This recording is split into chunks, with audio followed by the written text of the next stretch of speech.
पूर्व प्रधानमंत्री चंद्रशेखर की 17वीं पुण्यतिथि के मौके पर राजधानी दिल्ली में कार्यक्रम आयोजित किया गया, जिसमें उत्तर प्रदेश से लेकर बिहार तक के कई नेताओं ने शिरकत की। इस दौरान चंद्रशेखर को भारत रत्न दिए जाने की भी मांग की गई, लेकिन इस पुण्यतिथि कार्यक्रम में पूर्व पीएम के बेटे और पूर्व सांसद नीरज शेखर के साथ ठाकुर बाहुबली नेताओं की जुटान ने सियासी हलचल तेज कर दी है। ऐसे में सवाल उठने लगा है कि उत्तर प्रदेश की सियासत में कोई नई खिचड़ी तो नहीं पक रही। चंद्रशेखर की पुण्यतिथि पर कॉन्स्टिट्यूशन क्लब ऑफ इंडिया में आयोजित कार्यक्रम में पूर्वांचल के बाहुबली और जौनपुर से सांसद रह चुके धनंजय सिंह से लेकर पूर्व एमएलसी यशवंत सिंह शामिल हुए।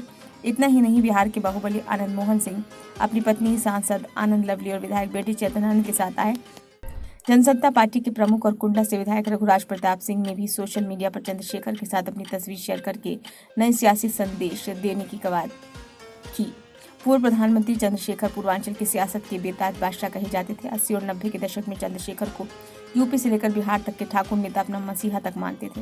बलिया के इब्राहिम पट्टी गांव में जन्म लेने वाले चंद्रशेखर ने प्रधानमंत्री बनने से पहले किसी भी राज्य या केंद्र में मंत्री पद नहीं संभाला था, लेकिन संसद से लेकर सड़क तक उनकी आवाज गूंजती थी। चंद्रशेखर अपने तीखे तेवर और खुलकर बात करने वाले नेता के तौर पर जाने जाते थे। साथ ही ठाकुर समुदाय का माफिया हो या फिर नेता, उसके साथ वो खड़े होने से परहेज नहीं करते थे।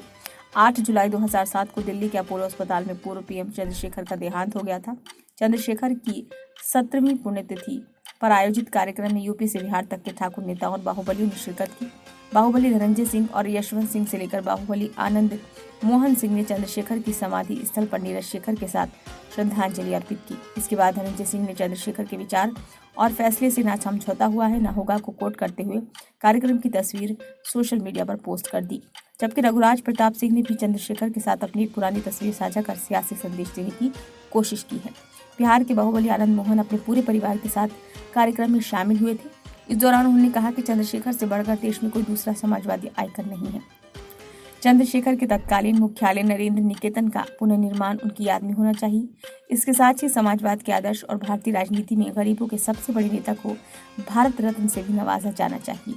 भारत रत्न की मांग को लेकर प्रधानमंत्री मोदी को पत्र लिखने और विधायक सांसदों से हस्ताक्षर कराने का अभियान शुरू करने की बात कही है। धनंजय सिंह से लेकर यशवंत सिंह, रघुराज प्रताप सिंह और आनंद मोहन सिंह बाहुबली नेताओं की फहरिस्त में आते हैं। ठाकुर नेता के तौर पर इन सभी की अपनी अलग छवि है। धनंजय सिंह लोकसभा चुनाव में अपनी पत्नी को चुनाव लड़ाना चाहते थे, लेकिन जेल से बाहर आने के बाद उन्होंने अपने कदम पीछे खींच लिए। धनंजय सिंह ने यूपी में बीजेपी को समर्थन किया था। ऐसे ही आनंद मोहन जेल के बाहर आने के बाद अपने परिवार के साथ आरजेडी छोड़कर जनता दल यूनाइटेड में शामिल हो गए। लोकसभा चुनाव में उनकी पत्नी लवली आनंद मोहन शिवहर से जेडीयू के टिकट पर सांसद चुनी गई हैं। आनंद मोहन जेल से बाहर आने के बाद से ही बिहार की सियासत में खुद को ठाकुर नेता के तौर पर स्थापित करने की मुहिम में जुटे हैं। तो रघुराज प्रताप सिंह से लेकर धनंजय सिंह यूपी में अपने आप को ठाकुर समुदाय के बीच खड़े करने लगे हैं।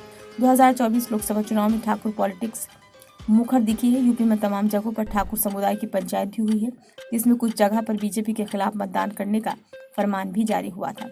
घट गई ठाकुर सांसदों की संख्या।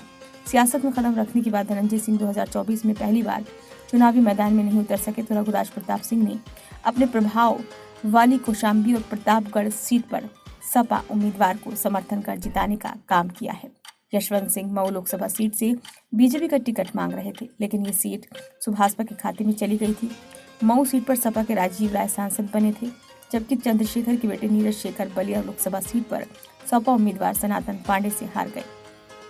उत्तर प्रदेश में ठाकुर सांसदों की संख्या भी इस बार घट गई है। 2014 में यूपी से 17 ठाकुर सांसद बीजेपी से जीत कर आए थे, लेकिन इस बार सूबे से ही 7 सांसद बन पाए हैं, जिसमें 5 बीजेपी और 2 सपा से हैं। यूपी के सियासी इतिहास में ये पहली बार है जब इतने कम ठाकुर सांसद चुने गए हैं। ऐसे में चंद्रशेखर की पुण्यतिथि पर ठाकुर नेता और बाहुबलियों का मंच पर एक साथ आने के सियासी मायने निकाले जा रहे हैं। आनंद मोहन से लेकर राजा भैया तक ठाकुर समुदाय के बीच सियासी आधार बनाने में जुटे हैं। इसे लेकर कयास लगाया जा रहा है कि प्रदेश में कहीं कोई सियासी खिचड़ी तो नहीं पक रही।